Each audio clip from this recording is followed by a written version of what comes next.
Welcome, welcome everyone to episode 197 of Chess with TV. Today is January 5th, 2016. I love saying we're doing something we've never done before on the show, but unfortunately today we're doing something we've done before. In fact, only once before. Today is Blindfold Chess. This website, lechess.org, that I'll be playing on, has an excellent feature called Hide Everything, and then you just pretend like you know where the pieces are. That's what we're going to do today. It's quite a challenge. Without further ado, let's get started. Did I say a two? I meant a do. Oh, Chess Instinct wants to play.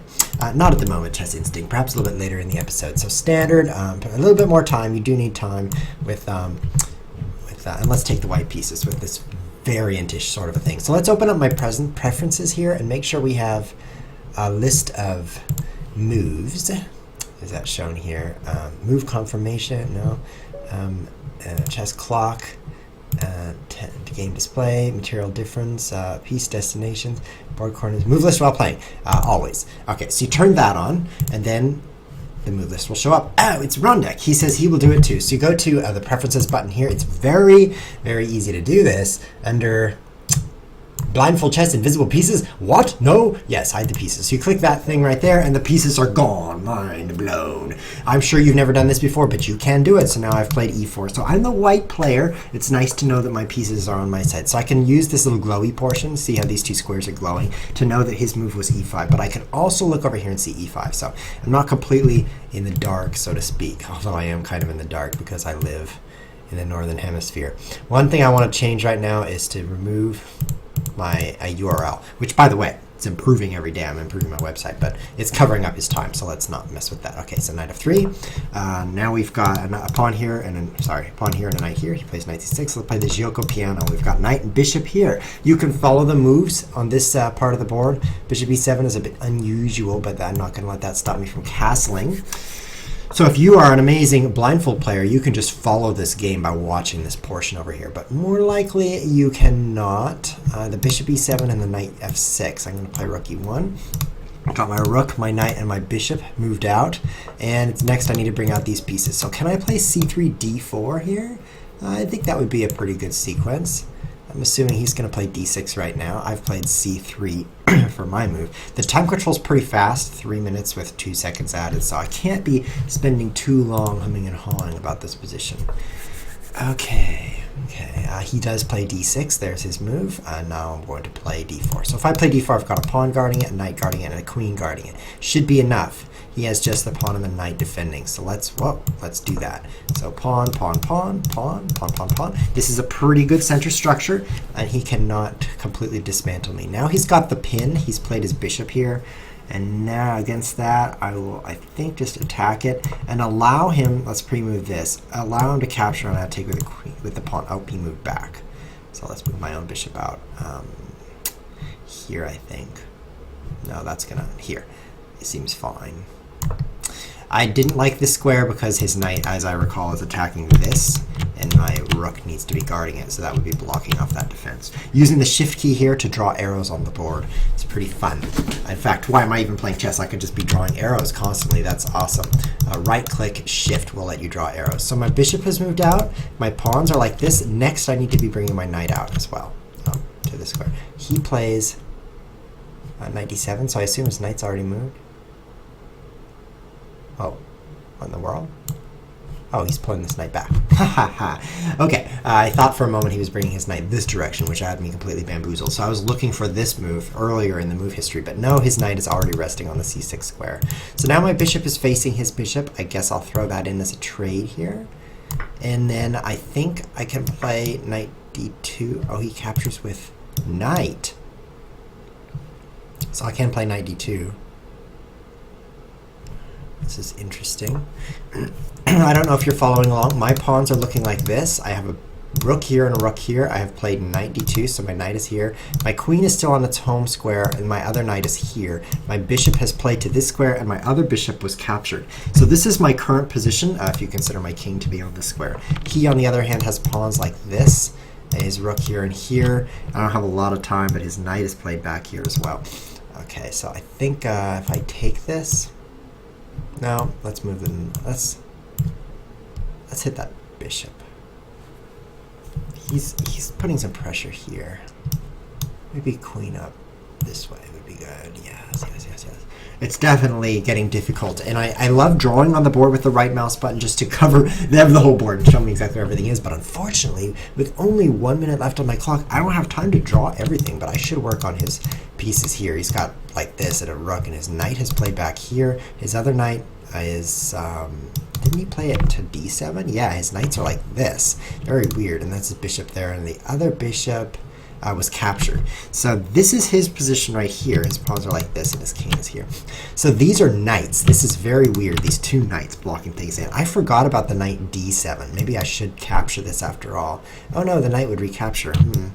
That would be this move. So that's not that great. So it is helping to draw on the board here. Hopefully you're able to follow along a little bit. My queen is attacking b7. I can now see, since I kind of sculpted out his pieces, that it's not guarded. So I'll look forward to taking that for free.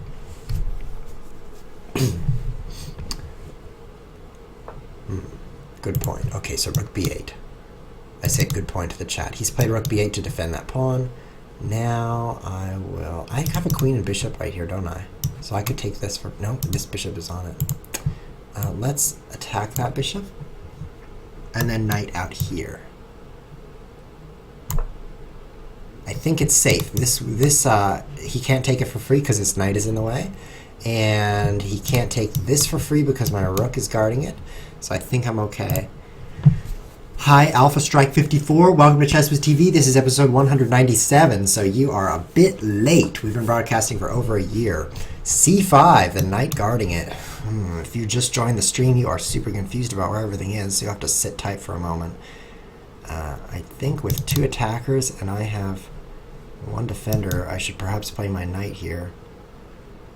I really want to take this first, though, because now my battery, I could take this guy right now. Bam! That's way more exciting. Bishop takes f7, check. Good. I was hoping that would be check, and I'm going to fork off his rook on e8.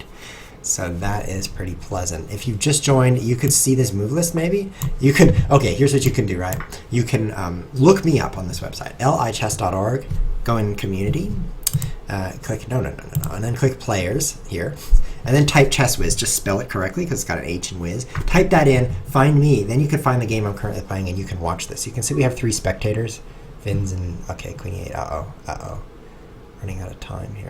Let's close this position. Fins and Ivo Karvolik, I can't even say it. I have trouble with that name, okay? I think my bishop is gone. I have no time now, and I can hardly keep track of where everything is, so this is going to be extremely difficult. So if you want to know what's going on in the position, I recommend you become a spectator of this game by finding me, and then it says, you know, currently playing this game. Then you can see the pieces, so then you won't be so lost, because I'm getting kind of lost here. Queen, rooks, one knight has done this, so it's gone. The other knight is still here, and the bishop has been traded off. That's queen d8, so let's play this knight in. Looking good. He's got king h6, b3. I have 5 seconds, so I need to be playing very fast. If he takes, I've got pawn on it. He has a pawn here, so that's why I'm doing this. Knight f6. I'll play there, b4.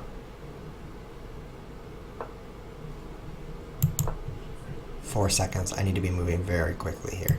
King up will protect my h-pawn, so that's probably good. He's going to run out of time. Yes, come on, run out of time, Rondep. He is, can always beat me, so I would love to beat Rondep here. Let's pre-move rook b1. a5 takes. Got to keep an eye on the... Oops, that pawn could take me there. Let's just go for his rook here. No, it didn't work. Okay, so I'm down a rook. I can't find my other rook. This is not good. I should mount an attack. He'll never see it coming. Let's play king g3 and then advance these pawns. I'm kind of keeping track of where he's moving, but with the low clock, this is just a blunderfest. Queen d8, c7, c8. His last move, queen d7, so he's doing nothing. Let's pull this together. Is there anything on these squares? He's out of time. Man. Okay, so we need a little bit longer time control because we definitely saw a decrease in quality of play somewhere around when we had no time on our clocks. But let's take a look at how the game went. What's happening up here? Oh, analysis, cool. Let's get some real computer analysis here just to see, because that's fun to do. So let's look at this game that we just played. The bishop e7, he meant to do that. That's nothing surprising. It's a little bit quiet of a defense, but so far this position just looks really good. I thought he would capture here, because otherwise why did he even come out for the pin? But I was ready with this move, and I liked my center after this. Normally you don't like doubled pawns because the pawns can't defend each other. They're kind of clumped up. One of them can move okay, and the other one can't move at all. Where did I get that position? It's just gone now. There we go. But in this position, that's so true still, and it's an open file on my king, so those are some downsides, but it is cementing my awesome center, making it awesomer. And then after I move my king and my rook to g1, I actually like this. Now, it does make this weak square here, so there are downsides, and I thought he was going to play for that, but he didn't. He pulled back. Bishop g5, pulls back for the trade. His bishop is trapped in by pawns here, so that makes sense that he wants to, let's turn off this arrow. Is that what I just did?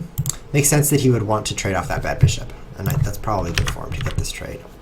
But he doesn't have a lot of room. So here I was thinking capture, but I'm really glad I didn't, because with the knight taking back, that knight is attacking an unguarded bishop, a pinned knight. That would be very painful.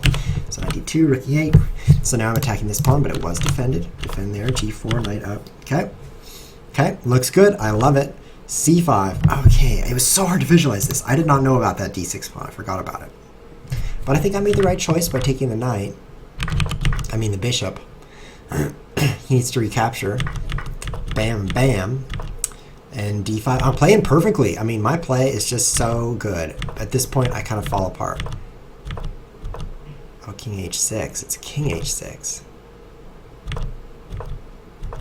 Yeah, it's just the image in my mind is not exactly correct about this. In this position, look at this. I'm like, first I play rook b3, and I'm like, oh no, he can take that for free. Let's move to rook a3. Not much better. I lost the rook for free, and at this point I couldn't find my other rook. I was like, where is it? Where is it? Help, help! Well, it was on e2, so I just completely couldn't find my rook, basically down a rook. And here, with the check, oh nice. He ran out of time because it was check. That's awesome. He's like, oh. Because he has to play a king move, and he can't find that. Actually, it's very dangerous here. If he plays king up, I can't check him. And he has this move, which wins the knight. So, wow, that could have gone either direction. So who wants to play some Blindfold? Let's see what we've got. Evoka Varlik wants to play, and Fins1905 Fan wants to play. They are playing me at 3+2. I did get a chat from the chat. He says, I'm going to see if I can sneak in a game with FinsFan as my username. So I'm going to play with you. Thanks for talking to me in chat. I appreciate the back and forth, or in this case, just forth, because I never said anything. Are you ready? Good luck. Have fun. Let's do this. Am I white? Yes, so e4. So we are starting out with e4, playing blindfolded. All right. Money Maude says, oh, it's d5, so let's take that. e4, d5, queen takes, knight f3. Money Maude says it would be great if you accepted my challenge. I will play blindfold mode as well. That is difficult. I will be impressed if you can do that. And that is not a challenge from you, so I don't see any challenge from Money Maude. Okay, so what have we played? e4, d5, takes, knight c3, queen d8, d4, knight f6. Pretty normal. Let's play knight f3.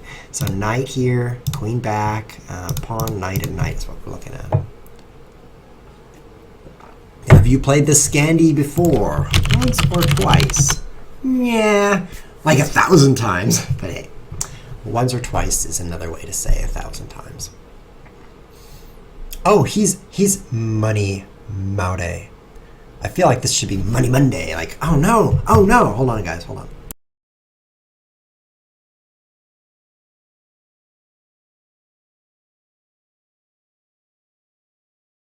Oh no, you learned the secret. ChessWiz has no legs.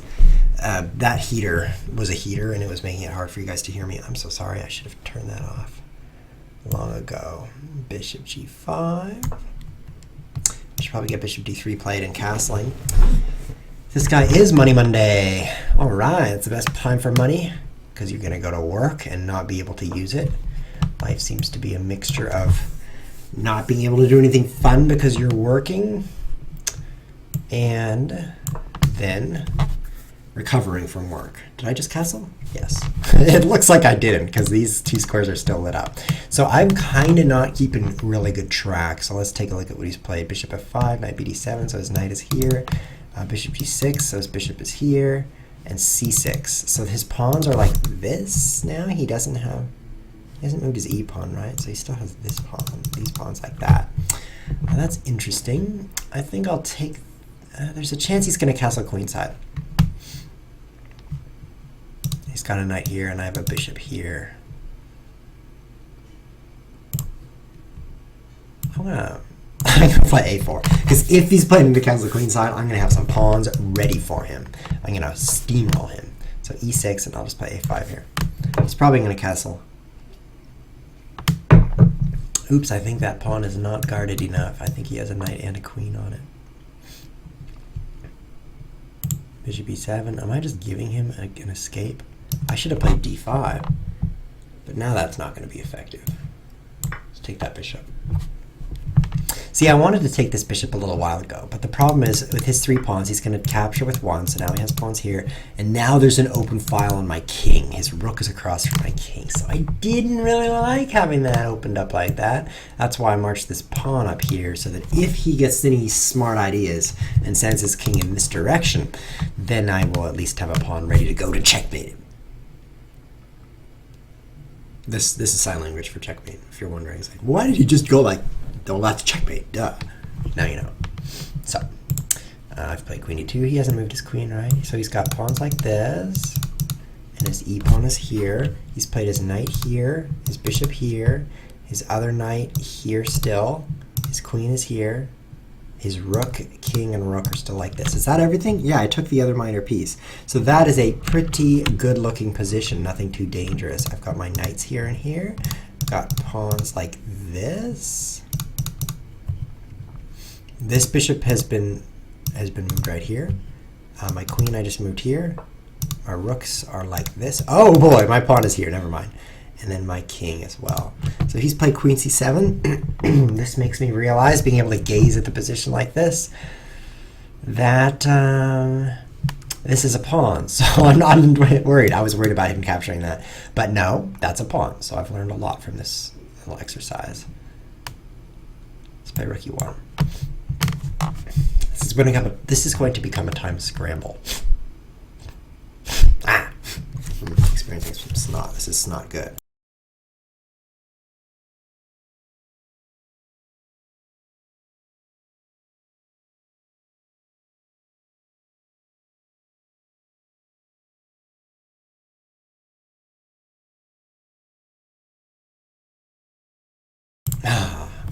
So much better. You may think that I didn't do much there, but I vacated my nostrils. That sounds kind of weird. Okay, knight d5. The bishops are attacking each other. I want to take this first, don't I? Queen is on c7. There's a pawn guarding it. I'm going to take this bishop. He takes back with the knight. Okay, so his king is still in the center, and I think I can make something happen here. My queen is already on d2. Knight d4 is my move, definitely, right? Knight d4. Pawn, pawn, pawn, pawn. You don't know where he's going to castle, so you just have to get more powerfulness. Uh-oh. He's got a queen on h2 and a rook on h2? Did he just play f5? Okay, that's kind of weird. I think I can play here now. And I think my knight is here defending it. It's a good thing. But where's his light squared bishop? Oh, I took it. Good. So my knight is barely preventing me from getting checkmated here with his queen and his rook coming down on h2. And I can hardly see it. I can just barely on the fringe of my mind realize that I'm not quite checkmated. Finns is going to start running out of time as well. So this is going to be difficult. He says he's going to resign. We can see him in the chat here. He says he'll just resign if he starts running low on time. Good. He castles queenside. Let's checkmate him with a6. Pawn up. Pawn up. Knight is g5. Can I fork everything here? Let's play that. I don't think that he can defend. He has two rooks here now that he's castled. That's his king. So I can take one of those. That was awesome. No. c4. His pawns look like this. I think I can take that. d5 and queen takes g5. This is so difficult. And he resigns. Oh, I am lucky because I have 15 seconds left and I don't know what's going on. So the ending position is this. Oh, a free knight. I didn't realize that that was quite free. I had an idea there was a clump of knights up there somewhere, but that's all I quite knew. Unfortunately, I can't crack this pawn position very well. I'm going to have to play d5 to open the center, which I could do, I suppose. I was going to play a b4, b5, or maybe c5, but you can see if I play my pawn here, then he'll play his pawns here, and it'll be closed up, I think. And I've got the same problem on this side. If I push this way, he pushes that way. So this does say I'm winning by over a rook, though. I wonder why it's over a rook, because it's just the exchange, right? It's interesting. Wow, well, I played pretty well, I think. Let's just step through the moves and see if I made any huge blunders. So this a4 move, I think it's weird. I don't think in a real game I'd be playing that move. I would just play rook e1. But it's hard to get a feel for everything when you can't see anything. So trade there, and then I thought he was going to castle queenside, which is why this pawn is up here, because this is a pretty good file for attacking. This is good play. I love that knight e4 move. Yes, very good. And then I didn't quite fork him yet, and then I realized, oh, I can fork him. Okay, so I did not realize this. This is something I should have known about. Open file, pawn, super not defended, and it's even a better fork, or it's the same quality of fork, I suppose.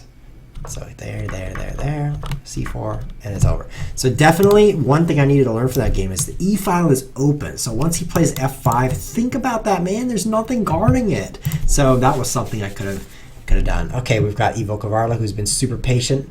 Ivo Karlovic, sorry. And then we've got Chess Instinct, who's so strong, I've got to play him. So good luck and have fun. I hope that he knows I'm Blindfold. Are you? And I'm the white pieces, so let's play e4 again. This is one more Blindfold game. We may have time for 2 Blindfold games. He says he's going to go Blindfold too, so all of our opponents have been going Blindfold, which is why I've been able to win, by the way. Last episode that I did this, about 60, 70 episodes ago, my opponents were not Blindfold, and it was extremely difficult. Just like now, except I was losing, right? So if you want to take the real challenge, you just go out in the main arena out here and play, and then you play somebody who has no idea that you're Blindfold. And maybe you don't tell them, because otherwise they'll feel kind of bad if you win. Oh, another Scandinavian, as they call it. I like to call it the center counter defense. And he's played queen d6. That's a little bit unorthodox. It's going to be difficult for me to play against this because I haven't done it as much and I'm blindfolded. So pawn up, knight here. Let's focus. Pawn c6, knight f3. So I got my knights and my pawn. He's played here and here. It's pawn and queen. Let's not lose track. Keep focused. He says he's going to go blindfold. Wait a second. Okay. I don't really have a lot of choice. He could say, please wait a second, or he could just say, wait a second, because, okay, so that knight move is here. Because I really just don't know what I would do if I weren't going to wait. I think I would just wait. Where should I put this bishop? There's a lot of options. I don't have the time, though, because we've seen the time scramble happen over and over. We don't want that to happen. Probably the wrong place, though. Probably d3 is better, because it does more. I played it here because I didn't like this pin, and it does block the pin, but it's a little passive, so I'm not really happy with that bishop e2 move that I just played. We've got 4 spectators right here, 5 now. By the way, guys, if you want to see where the pieces are, just join the website at chess.org and press view if you're watching live. Obviously, if you're watching the recording on YouTube, it'll be a little bit harder. But it's still possible to find this game in my game history and step through it along with the video. I wouldn't recommend that. It'd be kind of tedious.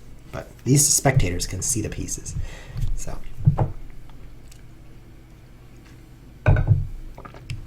e6 is his move. I think I will castle. No, let's play bishop here. So I've played h6 and h3, sorry, and my bishop has come to this square. So I'm really happy with my bishop now. Pawn, and bishop here. My other bishop's here, and my knight is here. I've traded off my other minor piece. Meanwhile, I got my pawn up. My e-pawn is gone. So knight d7 is the move. I will play queen d2. Now I have the option to castle queenside, so let's see what happens. He's got knight here, pawn here. His pawns look like this, which is a good pawn structure. His other knight is on f6, I believe. It better be, because that's where I went to pin it, yes. And he's now played queen c7. Whoops. Let's do green. Oh, I can't afford this because I don't have the time. And he has another bishop, right? Is his bishop here? Bishop e7, is that right? I don't see his bishop moving yet. I guess his bishop is still on f8. Well,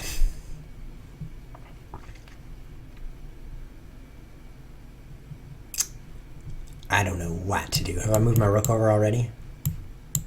Oh, I haven't castled. Well, then I'll castle and then I'll move my rook over. Man.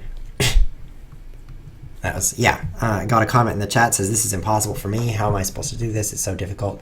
I totally agree. Don't feel bad if you can't play chess this way. It takes a lot of experience with chess. It's not like, wow, Chess Whiz is so brainy. Actually, it is, but that's beside the point. It's like, wow, Chess Whiz has played so much chess because you just get familiar with the different kinds of shapes that your opponent's pieces make.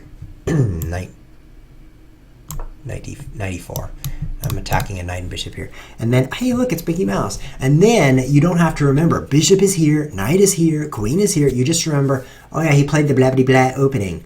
And now it's like that, right? So it's just one thing to remember. The one thing is these pawns are like this, and the bishop is here. Actually, the bishop's a little bit weird, so that's two things. But this shape here is just one thing for me to remember, and not four, which the average person would have to say that there's four things there. So now queen d2. Have I already played queen d2? What am I? Yeah, I have, okay. I have a hard time with queen d2, apparently. But let's not let this destroy me. Let's just take here, because he could take that, attacking my queen, and the bishop would discover on my bishop. That'd be pretty bad. I assume he's going to take with knight. I'm going to make a Twitch account. Great! Chess Instinct is a great chess player, so I would love to see him streaming. I assume that's what he means by a Twitch account, since Twitch is a service where you can stream live your games, and if he's not intending to stream, not sure what he will do with his Twitch account. Maybe he'll just Twitch for a while, or leave it empty. Rook d8. Okay, so I've traded that, so I think I'll play c3. My pawns look like this, which is pretty sturdy. It could be more exciting, I guess, with the queen here and his rook facing it. That's not too pleasant, but I can always just slide my queen over if necessary. It's a very quiet game right now. This bishop, I'm happy about it. It doesn't do a lot because of his pawns here. It's kind of just hitting a guarded pawn, but it's out there. It's doing something.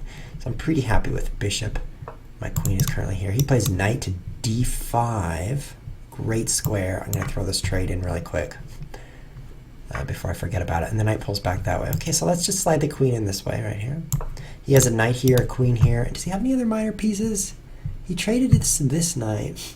His other bishop, we traded that. His white squared bishop, where's that?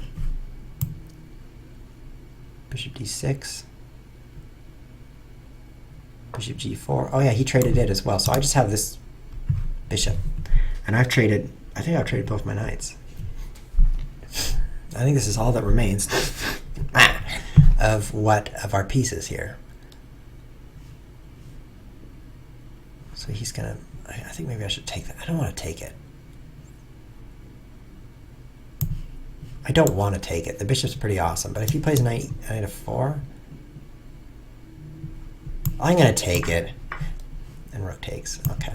Because if knight f4 guarded by his queen, it's really hard to get rid of that knight. Meanwhile, my bishop is blocked in by his pawns. It didn't feel that pleasant. So what was his last move? Rook takes, and now I've played rook e3. So now rook g5.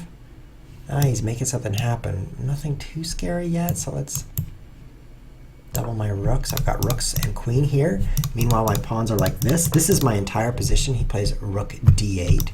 So that move, his other rook is here and his queen is here, and his pawns look like, I don't have time to draw everything, but rook, rook, pawn, pawn, pawn, pawn, pawn, pawn, pawn, I think. He just took me. That's captured toward the center. Oops, I have to capture away. Oh no, I forgot about that pawn. Wait, but no. Now I'm down a pawn, so let's trade queens. That'll make it more drawish. Trades, good. So rook here, king up, that's a pawn. Pawn up. Oh, I forgot I'd played h3, so there was only one defender on g3. Lost a pawn with his queen coming down here. So king, rook on e1 still, I think. Let's see, I've got... His pawns are like this, I think. What did he just play? g5 check? Okay, forcing me back.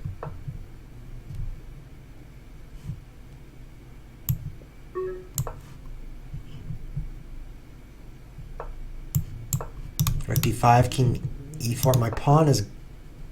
Ooh, e5. Okay, so this is dangerous. Let's play the rook up. Pawn, rook, enemy pawn and rook, my pawn and king. I'll take with pawn so that he cannot skewer me and trade rooks. I want to keep rooks on the board here because I'm down a pawn. I know it's hard to tell. I mean, it looks like nothing's going on at all. But I'm down a pawn. My king is nicely placed on e4 right now. Oh, never mind. I'm in check. I'm no longer nicely placed. Rook e7, king e6. I guess I'll check that guy. Rook e3 check. e7. Yeah, I don't have anything here. I don't want to trade rooks. I'll lose if I do that.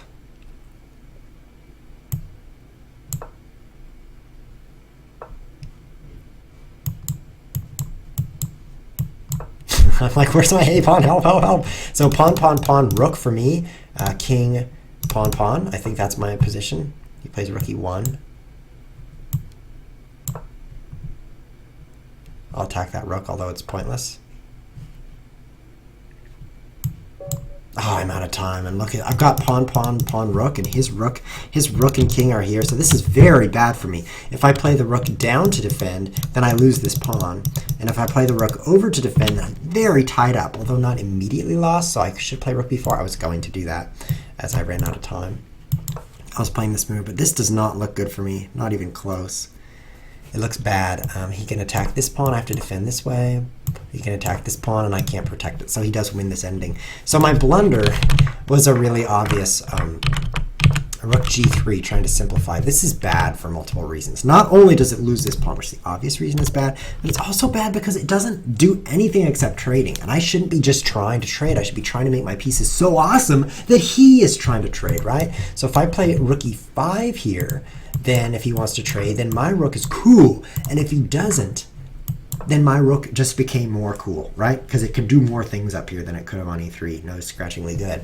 So I really think rook g3 was just weak. Not only does it lose a pawn, but even if it didn't, I'm just spending my time chasing his pieces around. That's not effective. I need to do something more awesome than that. So, and then after this, I think 4 pawns to 7. How am I already down a pawn? I'm down a pawn here? 7 pawns to 7. No, I'm not. Yeah, I'm just down 1 pawn. So I actually think I might be able to draw this with good play because there's rooks on the board. But he correctly, we're going back to this. Found a way to kind of give me a weakness. This play to make d4, this e5 move, very good because I'm going to get this pawn not guarded by any pawns, and then he's got a target to attack. So I can't take this way, or he takes with rook and wins my rook. So I have to just kind of consolidate and hope and wait. And now I have this pawn that's not defended by a pawn, so he's got a target that he can hit.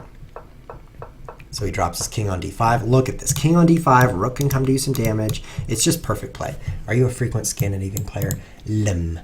It must be talking to Lim, not me. That stands for Live Chess Master. Okay, so I did keep up. At this position, it's equal. But then rook g3, terrible blunder. We have time for 0 more games. Oh, it's so terrible. ChessWhiz TV now only goes for half an hour, which is very short. That's the bad news. But the good news is there's more ChessWhiz TV. We are now broadcasting 3 times a week instead of 2 times a week. It is Tuesday, Thursday, and Saturday live at twitch.tv. The official broadcast time is 4 o'clock p.m. GMT, but most people don't live in GMT. That's a time zone. So let me give you guys a little tip here. If you browse to chesswiz.tv, my website, it actually now says this is a new feature. The show's currently live, blah, blah, blah, blah, streaming now to 26 viewers. Let's hide my chess pieces. There we go. 26 viewers. Hi guys. This is so exciting, right? So if you click schedule here, you can see what's coming next. So we just finished Blindfold chess. You can now see the 2-minute horror. We're going to play some horror chess next episode. They're going to play a 5-game King of the Hill simultaneous exhibition where we play 5 lucky opponents at once. They're lucky because they're losing to me, which is pretty lucky. Episode 200, we're going to celebrate with something mysterious. It's going to be awesome because it's episode 200. And then, and after that, we will have even more episodes I haven't filled in. So if you want to know what's coming up, if you should watch or not, definitely don't watch, but check the schedule first so you can know what you're going to miss. So on the website, chesswiz.tv, you can find upcoming episodes. And we might have a special guest coming up pretty soon. Just maybe. And you won't want to miss that one. If you miss everything but that, you're doing much better. than missing everything. I guess that was kind of a redundant statement. Hope you guys enjoyed the show. If you did, check out the YouTube channel for previous episodes. You can find that on the website as well. If you didn't, good. See you later. This has been Chess with TV. Thanks for watching.